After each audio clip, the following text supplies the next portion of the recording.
Good afternoon, everyone. The Secretary returned this weekend from his latest trip to the Middle East, where he discussed the principles that he outlined early last week as essential for delivering on the aspirations of the Syrian people after the fall of the brutal dictator Bashar al-Assad. Those principles include that the transition process should be Syrian-led and Syrian-owned and produce an inclusive and representative government, that the rights of all Syrians, including women and minorities, should be respected, that humanitarian aid should be able to reach people who need it, that Syria should not be used as a base of for terrorist groups and should have peaceful relations with its neighbors, and that chemical weapons stockpiles should be secured and safely destroyed. In a joint statement, which I hope all of you saw, issued after the meeting of foreign ministers that the Secretary attended in Aqaba, Jordan on Saturday, those principles were endorsed by a number of our partners in the region, as well as a number of countries in Europe and the European Union. Over the coming days, we will continue to engage with actors on the ground in Syria about the importance of adherence to those principles, as well as with our partners in the region and around the world about what they can do to advance those principles as well.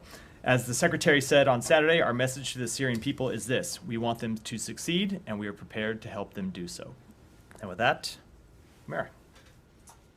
Secretary, during the trip, also talked about direct communications with HDS. Could you say who from U.S. government talked to who at HDS, and what was the message? What kind of feedback you got? I'm not going to get into that level of detail, but we have had, I will say, more than one communication with HDS over the past week. And those communications have been largely focused around, let's call them, two buckets of issues. The first is the importance of locating and returning Austin Tice to his family. As you know, that has been a top priority for the United States government. We have a number of people engaged on trying to find Austin Tice and bring him home, and we communicated directly to HTS that anything that they could do to help us find him, we would greatly appreciate, and they committed to do that. The second area of communications has been around the principles that the Secretary laid out publicly early last week, and then you saw countries in the region coalesce around over the weekend. Those are the ones I just went through, making clear to HTS that while we have heard them say in their public statements that they're committed to an open and inclusive and transparent government, that we believe it is important that they actually adhere to that, as well as adhere to these other principles, and that we will be watching them closely over the coming weeks. Right. So at the moment, it sounds like a number of things are being discussed. Delisting HDS, perhaps potentially an eventual recognition. A lot of these things are somewhat on the table, not immediately. But I'm wondering, you did lay out your principles, but what is the first thing that you need to see from HDS for you to take a step with one of these? And delisting specifically because of the sanctions, it's very hard for any investment to come to Syria right now. So a few things. Number one, with respect to all of the potential steps that we could take, delisting HTS, removing some of the other sanctions on Syria, formal recognition, all of those we are going to take based on actions, not by statements. So just as a general guiding principle for all of you who are watching how the U.S. will respond, that's what we're going to base our actions on. I'm not going to get into trying to sequence which one of those could come first, or which of those principles we're going to look at to be implemented first by HTS. We think they're all important. But we're watching what they do now, and certainly making clear that they want to be inclusive in dealing with other groups inside Syria, making clear that they respect women and minorities as they stand up interim governing authorities, making clear that Syria won't be used as a base for terrorist groups. We're going to be watching all of those things over the coming weeks. Okay, a couple of more things. On Austin Tice, you've been in touch with a number of groups that are on the ground in Syria. Has any U.S. government delegation been inside Syria for Austin ties? Are there any plans for anybody to go? No U.S. government organization has been on the ground in Syria as of yet. We have been in communication with groups on the ground in Syria, and that includes not just HTS, but other groups in Syria, including the White Helmets, of course, who do a lot of important work on locating detainees, and other civil society groups about the search for Austin Tice. We feel that right now we are able to get good information. I can tell you that over the past week, there have been a number of times, and I think a lot of you know about this because I get questions from you about it sometimes. There have been leads that we have seen that we thought might lead to Austin Tice being located, and we have pursued those. None of those leads have turned out as of yet. I know at times you guys have found leads and reported on the possible location of Austin. So we are getting information about what's happening inside Syria, and we are able to pursue those leads now and able to run them down. And as it pertains to when someone from the State Department might actually be on the ground in Syria, I don't have anything to announce today, but of course, stay tuned. Okay, a couple of final things. Have you have any of the information you received from the contacts on the ground in Syria, have you received anything that would reinforce your working assumption that Austin Tice is alive? I'm just not going to get into the underlying information that we have. This has obviously been something we have been watching for some time, right? We've been trying to get him home for years. And I think it's best that I not speak to kind of our underlying assessments. As the president said, we believe he's live. We're trying to locate him. I don't have any new information. Okay. And Secretary today had a meeting with the family of Ayşenur Egi, the Turkish-American woman who was killed by Israeli military in West Bank. We understand the family has asked again for an independent U.S. criminal investigation into the killing. But we understand the Secretary made no promises. So can you talk a little bit about that meeting and why the U.S. isn't basically giving that assurance that it will look into the killing of one of its citizens? Sure. I will talk a little bit about that meeting. I'm not going to talk about it in detail because it was a private meeting with the family. The Secretary in that meeting offered, once again, his deepest condolences to the family for Ayşenur's death. It was a death that never should have happened, as he has said previously.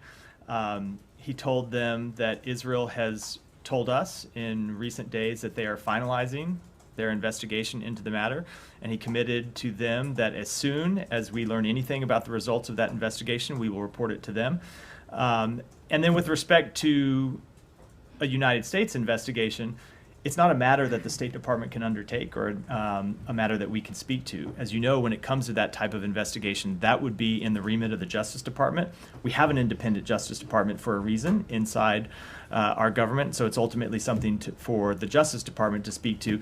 And the State Department can't speak on behalf of an independent law enforcement agency as to what they may be doing or what they might do or might not do. Okay, but just final thing, is it your opinion? I understand you cannot speak for DOJ, but would you say that it would be appropriate for the U.S. government to carry out its own investigation? So to answer that question, I would have to violate one of the principles that at least this administration has felt is pretty sacrosanct, which is the independence of law enforcement investigations and other branches of the government not trying to put themselves in the shoes and speak for or encourage action by what is, for very good reasons, an independent law enforcement agency.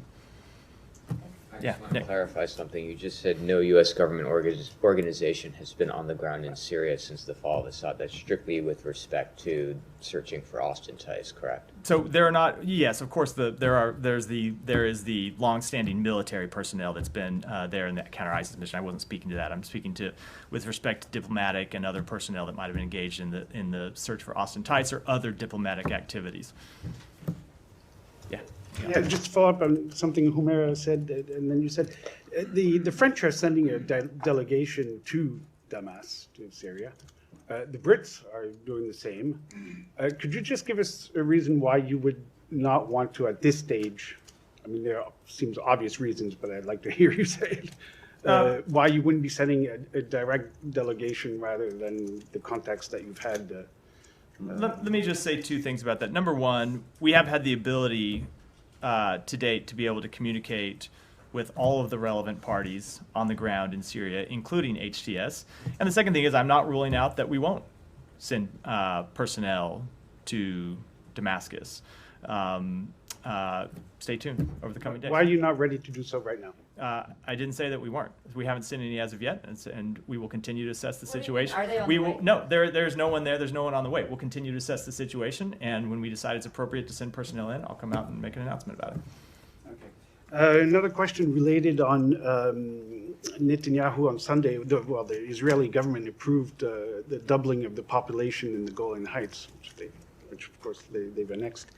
There's a lot of backlash against that from all different sides and partners. What are the U.S. thoughts on that? Look, our policy with respect to the Golan Heights hasn't changed. I don't have any comment on the announcement of people moving from inside Israel to the Golan Heights.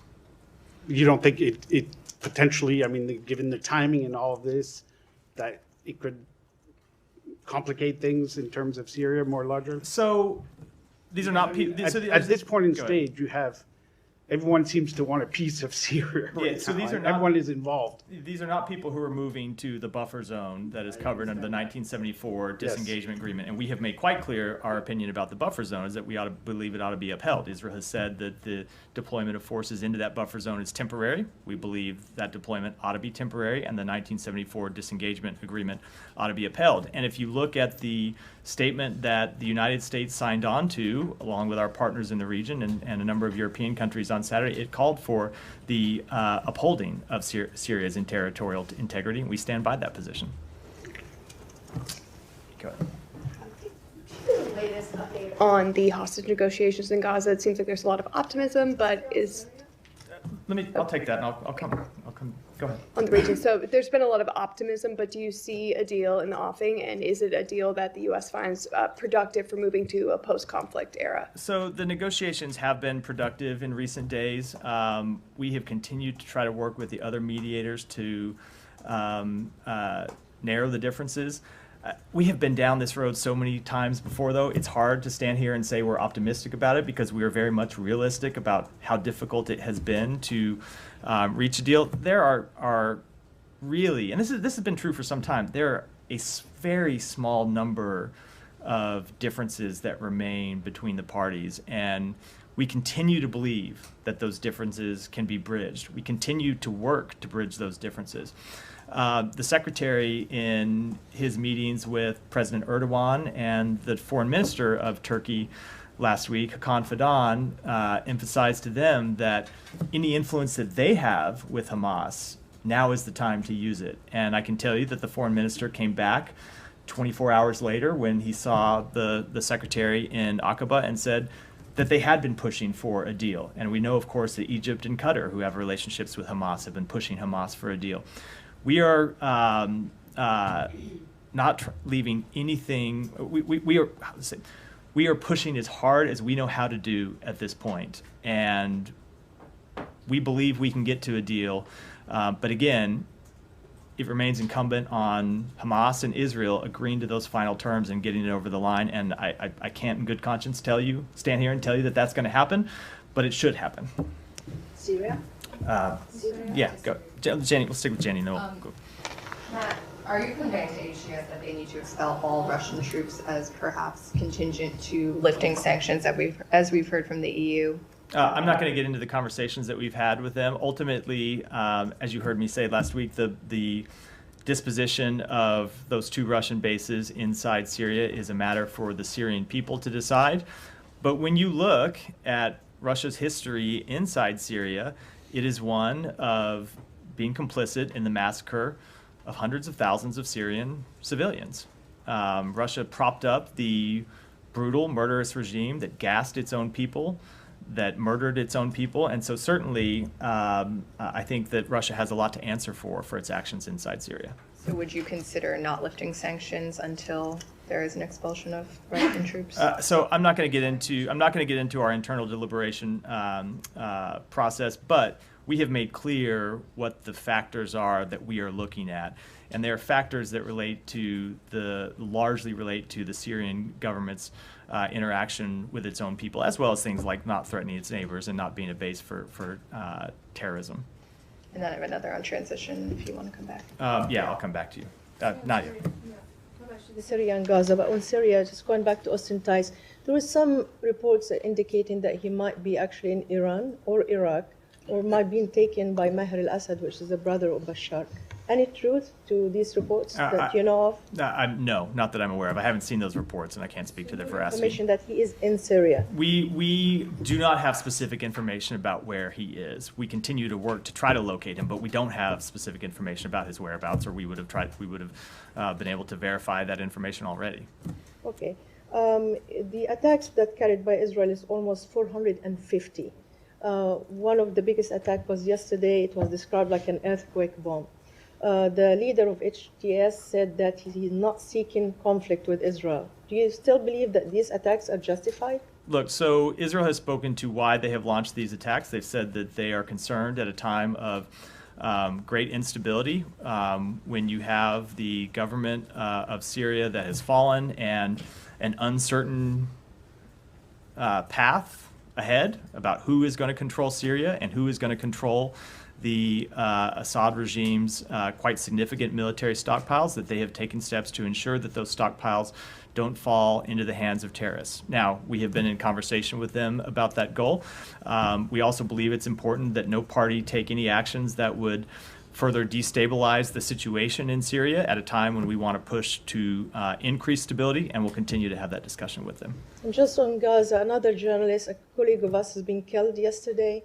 That brings the number of journalists being killed in Gaza to 196. How many times we can ask the same questions that journalists in Gaza needed to be protected, and how many incidents we're still waiting for the Israelis to be investigated and for you to come back to us and said, this person's held accountable for the killing of Muhammad So Balouch. journalists in Gaza absolutely need to be protected. When it comes to Israeli government investigations, you should ask the government of Israel that question. We obviously engaged with them about that and pressed for answers, but you were certainly welcome to do so as well. Those are Israeli government investigations, but we have made clear that when it comes to journalists, they need to be protected. I will tell you, ultimately, the answer to this is to get a ceasefire, which is why we continue to push for a ceasefire. The journalists that are operating in Gaza are doing so with incredible heroism.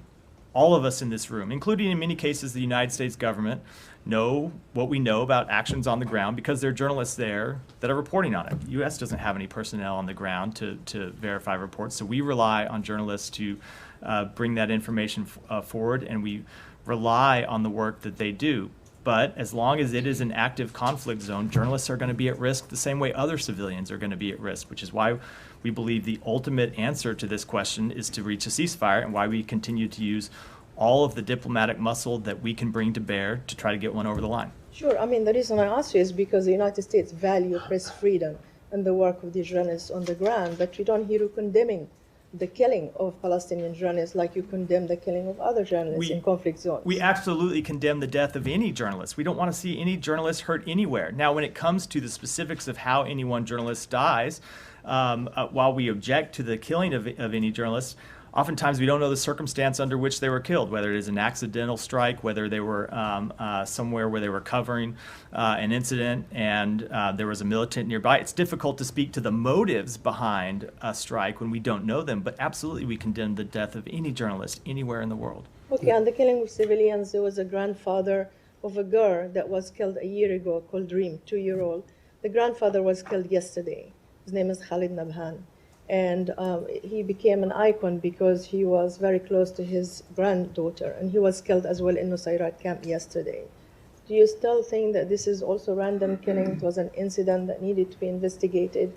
How these civilians are dying every single day, whether it's 50 or 60, it's a number that we keep repeating all the time in every briefing. I think that there continue to be unspeakable tragedies happening in Gaza every day.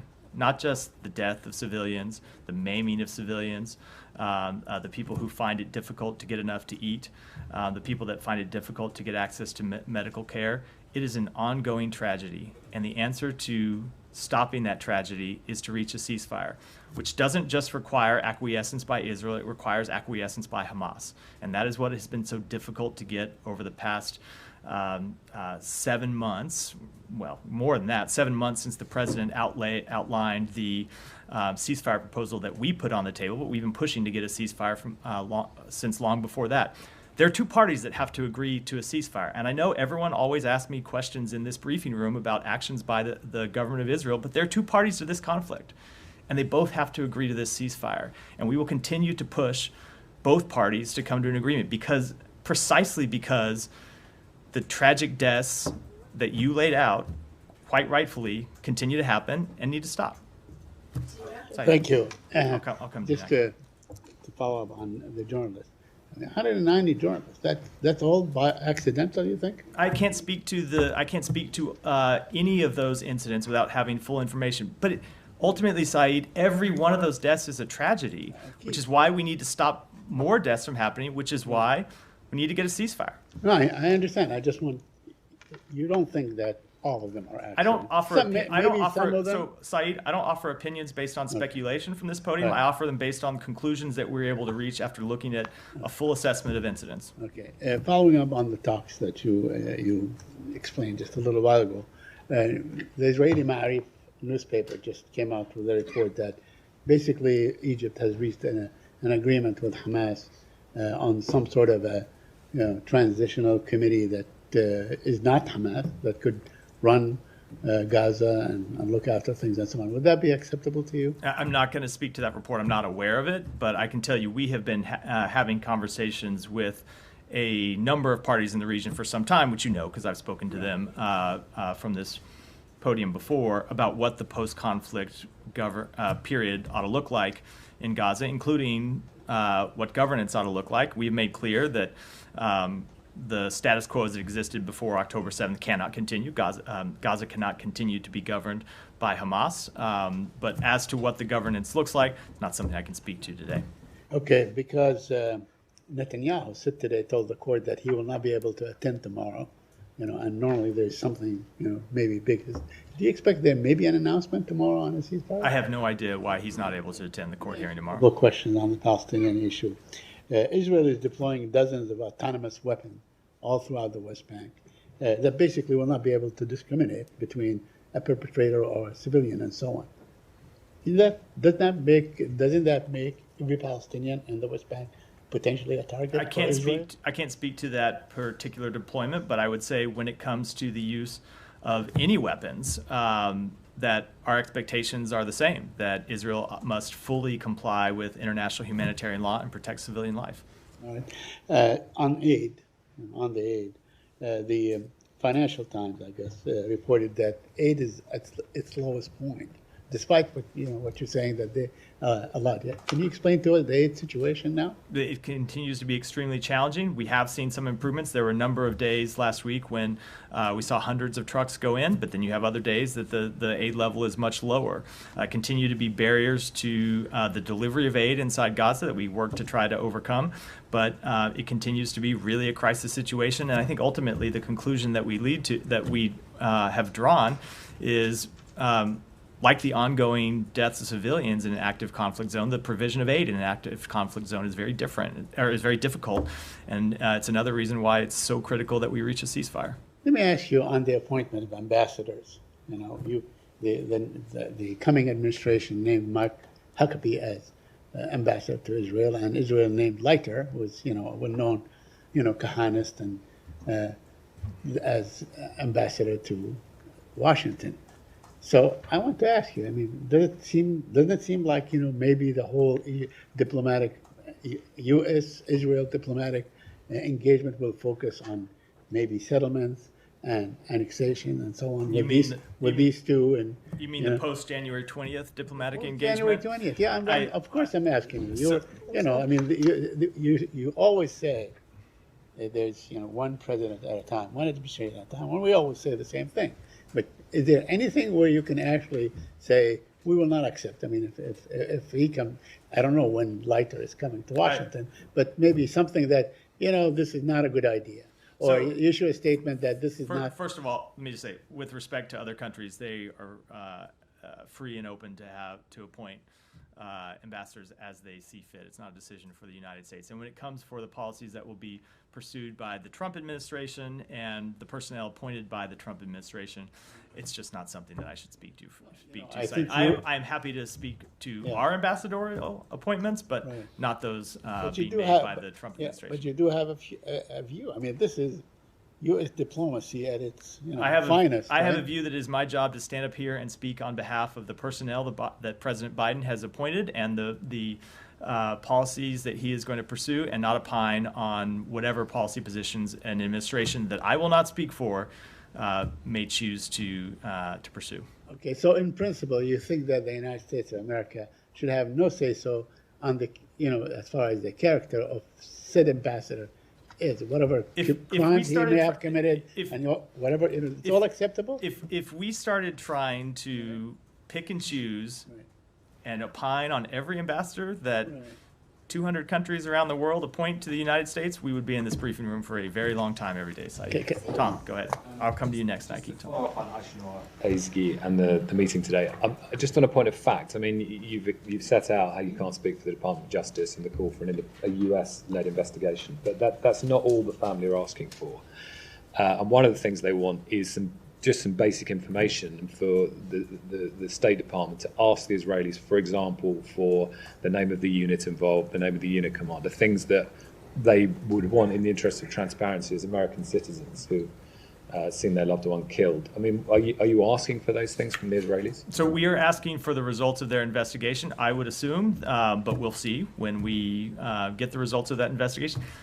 You would expect that investigation would talk about the unit that was involved as well as the things that have happened. We will see what's actually in that investigation when we get the report from the government of Israel, but what we committed to the family is that we will brief them as soon as we get those answers. Some of these things are quite basic things that aren't the result of an investigation. I mean, knowing the unit involved is a very basic piece of information. I hear you, they but- don't even know that the US could ask the Israelis now. I hear you, And- but look, they're in the middle of an investigation. Well, I shouldn't say in the middle. They're near the end of an investigation where we expect that they're going to come to us and brief us on the results of that investigation. And if we don't get satisfactory answers to the questions that we have asked of them, of course we will continue to press them for more information. Saeed, is there something you'd like to share with the rest of the class over there? I'm looking at the ministers that are being appointed fair. to run Syria. So Maybe, maybe you ought to take maybe- a second look at that. Maybe on silent mode, not silent, for the rest of us. Yeah. To continue, do you have any sympathy with an American family who look at this situation and, in their view, see differential treatment? Because, here you have an American that's been killed by a strong ally of the United States, which is armed by the United States. Those weapons go into the West Bank. They go into the use of live ammunition against civilian protests in the West Bank. And yet they believe that nothing is being done. They said they walked out of that meeting today and felt no further sense of optimism after the meeting with the Secretary. Do you have any sympathy with that Of frustration? course we have sympathy for the family. And the Secretary said that directly to the family. And if you heard the Secretary's public comments, not just what he said privately to the family, but you all heard his public comments after she was killed, when he made clear that her death was unacceptable, that it was an avoidable tragedy, that it was something that should not have happened and should not happen again, and that we will demand answers from the government of Israel. And we are demanding answers from the government of Israel. Now, we also respect that when there is an ongoing investigation, it's appropriate to get those answers at the end of that investigation, not in the middle. That's the same thing our law enforcement agencies and our military would do, by the way, if they were responsible for the death of a citizen of another country. They would complete an investigation and then talk about what they found when that investigation ended, not when they were in the middle of it. Now, if we don't get appropriate answers to the questions that we have put to the government of Israel when we're briefed on the outcome of that investigation, we will absolutely go back and demand more. We 100% understand why Eisenhower's family is demanding answers and is demanding accountability, and so are we. We are doing it on her behalf, and will continue to do so. And I cannot in any way imagine the tragedy that they have had to go through.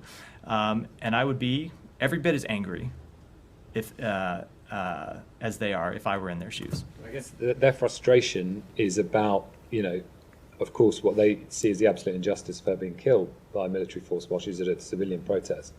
Not just that, but about the fact that she was an American citizen and they don't see their own government, in their view, doing enough. And I am pressure. I am in no way going to quarrel with anything that they have said, because if I were in their shoes, I would absolutely be demanding accountability, and I would be pressing my government for answers as well, and they were absolutely right to do so.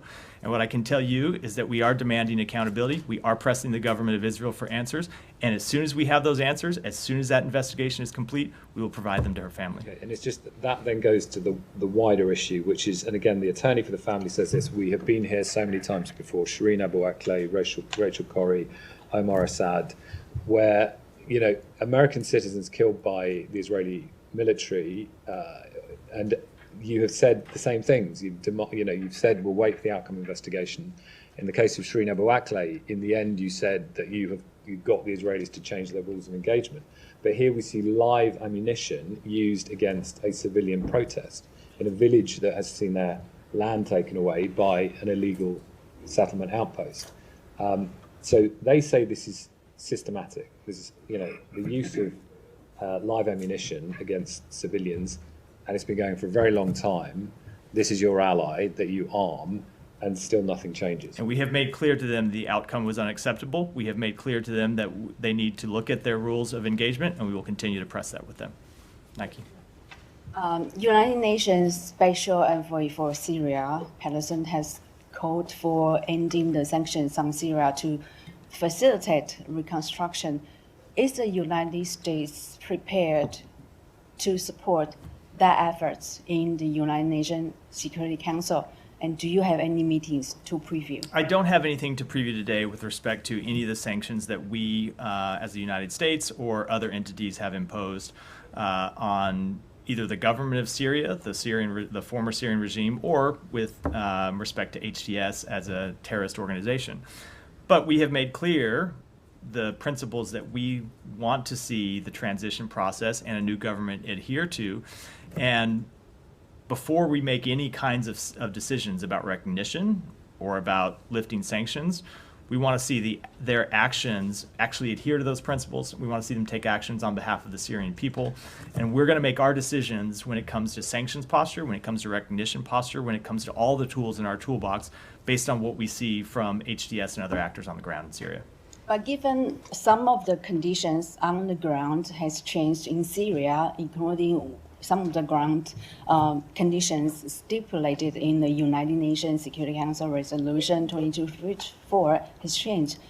Is it fair to say the U.S. is open to lifting economic sanctions? We are going to make our decisions on economic sanctions based on the decisions by the interim authorities in Syria. If they change, or if they pursue, look, let me say it this way. Our sanctions are never meant to be permanent. We always impose sanctions to try to induce changes of behavior. And if we see changes of behavior, of course, we are open to lifting our sanctions. And you've seen that in the past when various governments have changed their behavior, and we have lifted sanctions in response to those changes in behavior. That's true in Syria as it is anywhere in the world. I have a quick one on Ukraine, if I may. Yeah.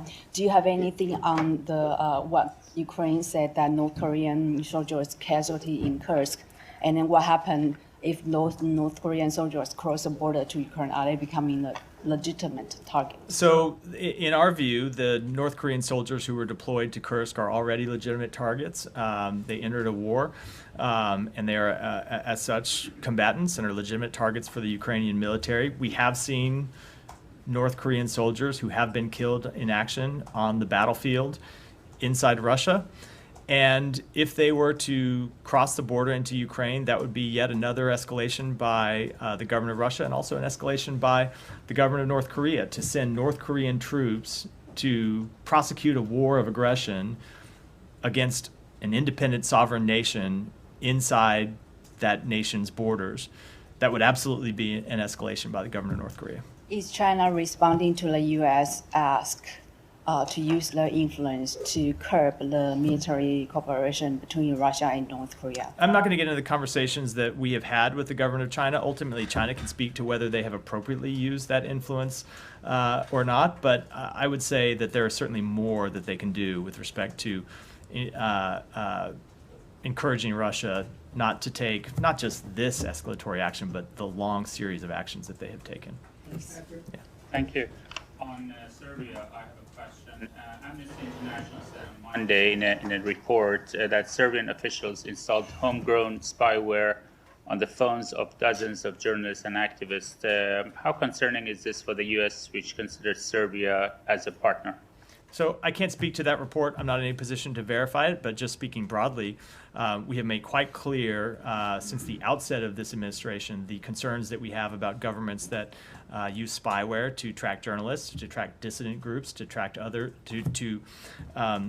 others who legitimately oppose or report on government activities. And you have seen the United States take action to stop the use of that spyware. But as it comes to this specific report, I can't speak to it. Janie. Thank you. Thank you, Matt. Excuse me. Applications of South Korea and Russia and North Korea. Due to the impeachment, South Korean President Yoon's duties have been suspended. Do you think there will be a gap to U.S. South Korea foreign policy and security sectors established by President Biden and no, yeah. there will be no diminution in the alliance between the United States and the Republic of Korea. That alliance is not just an alliance between presidents, it is an alliance between governments and an alliance between peoples. And our commitment to that alliance remains ironclad. We have seen the Republic of Korea over the past few weeks demonstrate its democratic resilience. That is democratic resilience that was hard won several decades ago. And we've seen them follow peacefully a process that was laid out by the Republic of Korea's Constitution, and we are ready to continue to work with the acting president and the government of the Republic of Korea in the same way that we were acting and cooperating with President Yoon. And also North Korea and Russia made military cooperation publicly. What is the United States response to North Korea and Russia's? I'm sorry, what is Russia's actualization of military cooperation? Do you, regarding this issue, be sanctions against? So you have seen the United States just today oppose additional sanctions to disrupt military cooperation between the DPRK and Russia. We also, in the recent days, issued a foreign ministerial joint statement with the G7, and we will continue to take appropriate measures to address our concerns with that unprecedented cooperation. Thank you. Yeah. Yeah, changing region very quickly. Do you have any? There was a devastating hurricane or cyclone in Mayotte, in the Indian Ocean, French territory. We don't know the number of casualties. It's very complicated and all that, but certainly devastating cyclone. Does the U.S. intend or have any assets that you could forward or that you're willing to forward to the region, or any contacts in particular that you might have? So I will say that, first of all, we offer our deepest condolences to those who have been affected by this deadly cyclone.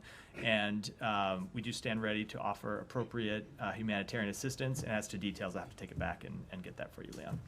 Alex. Thank you, Matt. Going back to the question of North Korean soldiers in Kursk, you said that if they cross the border, that will be escalation. Can you define what you mean by escalation? What kind of reaction would that invite from you? An escalation means precisely that, Alex. It means it would be an escalation. We have already seen North Korea and Russia escalate this conflict by deploying North Korean soldiers in the first place to Russia. It would be a further escalation to then send them onward to fight inside the borders of a sovereign country. As to what the United States might do, as to what our allies and partners who also support the government of Ukraine and in this conflict, I'm not going to preview that publicly, obviously. Thank you. Over the weekend, we heard the president spoke with G7 leadership, and he called G7 leaders to, quote unquote, seize and unlock the full value of Russian frozen assets. Can you just clarify, is it the first time you guys are raising this issue? Secretary was in Italy a couple of weeks ago. Why waiting till the very last moment? It's something that we have been working on privately with our allies and partners for any number of months. Sometimes we feel the best way to move the ball forward is to speak privately to a matter. Sometimes we feel there's added value to speaking to it publicly. I think I'll leave it at that. And on Georgia, I have a couple of questions on Georgia. I want to get your reaction to what we have been seeing lately around Georgian president. There's a literal coup going on, a Russian back, to replace her. Do you have any reaction? So I'm not going to speak to that specifically, other than to say that we have been greatly concerned about the state of Georgian democracy, the actions that Georgia Dream has taken to undermine Georgia democracy. You saw us just on Friday impose 20 new visa restrictions on individuals affiliated with the government who have been responsible for undermining democracy in the country, and we will have other actions that we're prepared to take in the coming weeks. On the visa restrictions, you guys have it like two previous packages of visa restrictions that did not help. Alex, we're not done. As we made clear in that statement, we have other sanctions that we are preparing to unfold in the coming weeks. But there are criticism, coming from the Hill, saying that you are demoralizing protesters out there on the city. They've been out there for 3 weeks now.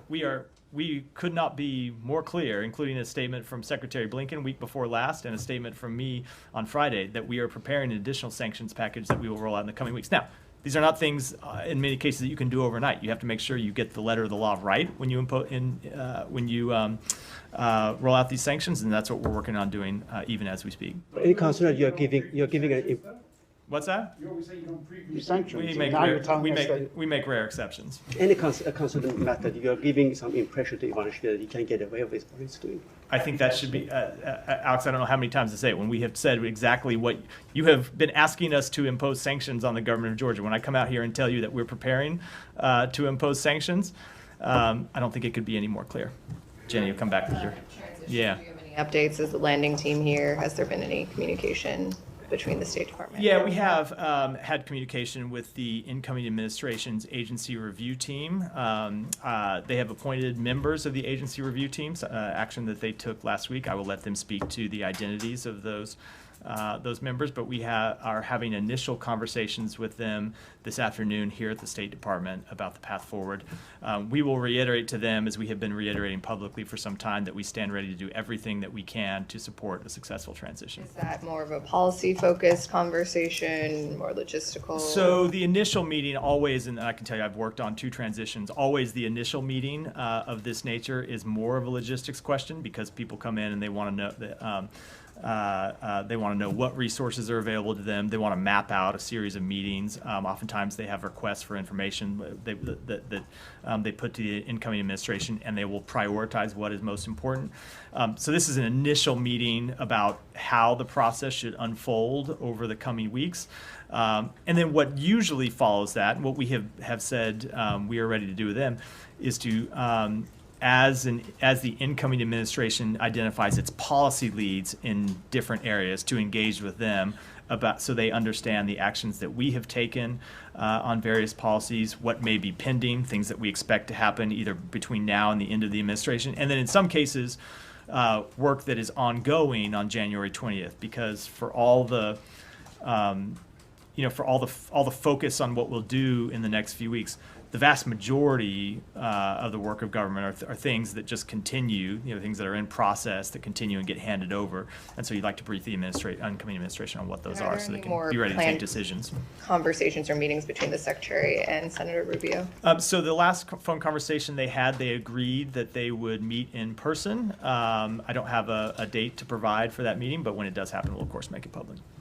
Can I just ask a one-off on the drones over the skies of New Jersey and Pennsylvania? I know that's probably a DOD, DHS, but is there any indication this is the work of like a foreign entity or adversary from the State Department perspective? I don't have any assessment at all to offer from the State Department. As far as I'm aware, this is entirely a law enforcement matter, and a law enforcement and Pentagon matter. So I would refer to DHS and DOD to speak to it.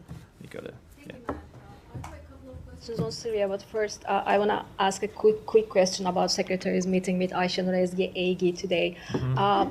Is there a reason why this meeting was not included in the Secretary's public schedule today? Usually we don't make meetings with private individuals public on the Secretary's schedule. We put meetings, there are exceptions that we put meetings with foreign governments, we put meetings with organizations, but in the past when the Secretary has met with private individuals, we don't put it on his schedule. That said, and we also try to respect the wishes of the family who don't always want the meetings to be public, and we don't talk about meetings if the family doesn't want us to talk about them.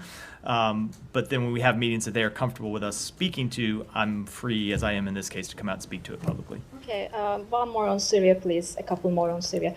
Secretary Blinken said in Ankara last week that there is a broad agreement with Turkey and the US on Syria. I wonder, is that include the northeast Syria, because you have a major disagreement because of the US's support for the YPG, which Turkey considers the Syrian branch of the PKK, a designated terror group by both the US and Turkey. So this continues to be an extremely delicate and extremely difficult issue that we are working on with our Turkish counterparts, and it was the conversation. It was a large part, not all, but a large part of the conversation between Secretary and his Turkish counterparts. Is when it was, of course, a conversation at the meetings in Aqaba over the weekend. Look, we understand Turkey's legitimate right to go after a designated terrorist organization, which the United States considers a terrorist organization as well. We consider the YPG. I'm speaking with respect to the PKK. YPG is widely accepted, considered as the Syrian branch of the PKK. I understand. We have designated the PKK, and we respect their right to go after that organization. I will just say what we have made clear to all the parties that we have engaged in on this issue, that Syria is in such a fragile state right now that we don't want to see any party take an action to pursue their own unilateral interests over the broader interests of the Syrian people. That this is a time to increase stability, not to further devolve into sectarian fighting. And in addition, the SDF does incredibly important work in the counter-ISIS coalition, a coalition of which Turkey, of course, is a member. It is in the interests of the United States, it's in the interest of Turkey, it's in the interest of the Syrian people and all the countries in the region that ISIS not rear its head again, that the ISIS fighters who are being held in SDF custody not be released. And so we're going to continue to work through that. It is an extremely difficult issue, but we're going to continue to engage with our Turkish counterparts. I suspect it's something we'll be talking to them about this week. It's an important partner in the fight against ISIS or Daesh, I might say.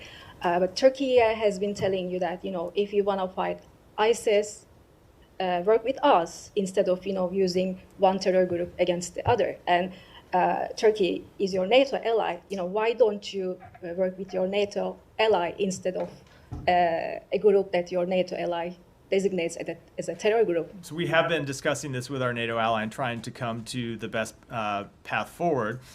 But as I said, even considering Turkey's very legitimate national security interests at this delicate time, what we are trying to avoid is Syria devolving once again into sectarian fighting. Just came through the collapse of a regime that presided over a brutal, years-long civil war, and we don't want to see any actions that would further destabilize the situation and further lead to the suffering of the Syrian people. Does it include the actions by Israel? We have made clear to all parties that we want to see actions that promote stability, not promote instability. Every party in the region. Yeah. Thanks, Matt. You used the words, no party should take any actions or any actions that are unilaterally in the interests of that other party over the broadest interests of the Syrian people. There's no way that you could then see what Israel's doing that's not a unilateral action in the interest of it. So first of all, we have made that clear to every party, including the government of Israel. I'm not sure that just to argue with the kind of logic train that you presented, I'm not sure that increased weapons stockpiles sitting around Syria is necessarily something that's in the interest of the Syrian people at the end of a brutal civil war when they have seen those weapons stockpiles turned on their own people. What about the territory that is being invaded by Israel, that is the buffer zone? And we have made quite clear that we believe that action ought to be temporary. Israel has said, and they can speak for themselves, that they took the action because they saw the Syrian army withdraw from that buffer zone, and it created a vacuum that could be filled by terrorist groups. They have said it's temporary. They can speak for themselves. We have made clear that we believe it also ought to be temporary. In Washington later today, the Syrian embassy is raising the opposition flag. My understanding is you guys signed off on that.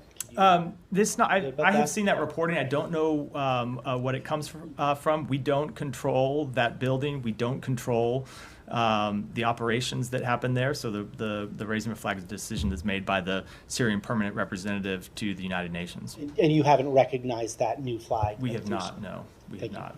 Tom, come back to you. There's no change in status of the Syrian embassy in Washington, D.C. No, there is not. I think there's probably an erroneous kind of thing that's circulating online suggesting it could be reopening, but I mean, this obviously won't happen. So. No change. Humera, go ahead. Clarification. Yeah.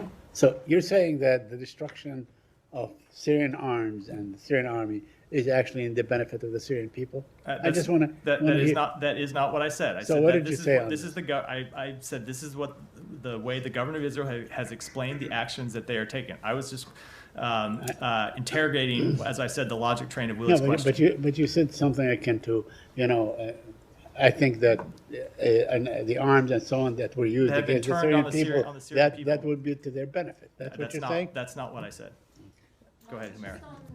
Just on SDF and Turkey-backed SNA fighters, the United States brokered a ceasefire between them last week, largely focusing on Manbij. That seems to have ended today. Could you first confirm that and tell us if there are any U.S. efforts to extend it? So I can't confirm that, but what I can say is that we continue to engage in very intense diplomacy with all the parties in the region, the parties in northern Syria, our Turkish allies, about anything that we can do to increase stability in northern Syria. And as I said, try and avoid any actions that would lead to the SDF being distracted from their important fight against ISIS. Right. I'm not gonna, I get the point of the question, but I'm just not going to get into the underlying details. I can just tell you it's something that we are actively engaged in without saying more.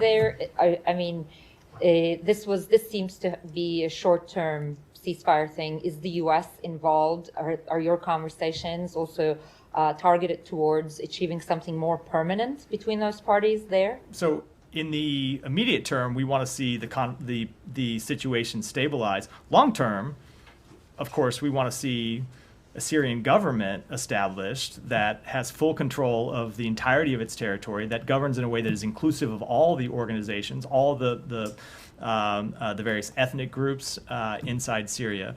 But obviously, we're a long way from that today. Nick, go ahead, and then we'll wrap today. Question. There was a report that the U.S. would raise a new Syrian flag over the embassy here in D.C. Is that accurate? No. So I was referring to that somewhat. It is not an action that the United States approved. We don't have control of that facility. It's not a facility that is under our control. We don't decide what flags are raised or lowered there. That is a facility that, to my understanding, is controlled by Syria's permanent representative to the United Nations, and they make those decisions. So with that, wrap for today. Oh, yeah, go ahead. One more. Sorry, one more. Quickly, on the in Syria, the Israeli military's actions in Syria, is there any concern on the part of the U.S. that this could interfere with the search for Austin Tice or perhaps harm Austin Tice? There's some reporting now that the family has reached out to Netanyahu's office to request that they pause operations. I'm not aware of those conversations. I can't speak to any concerns that we have about it. But obviously, we continue to be intensely focused on trying to find him and return him home. Thanks, everyone.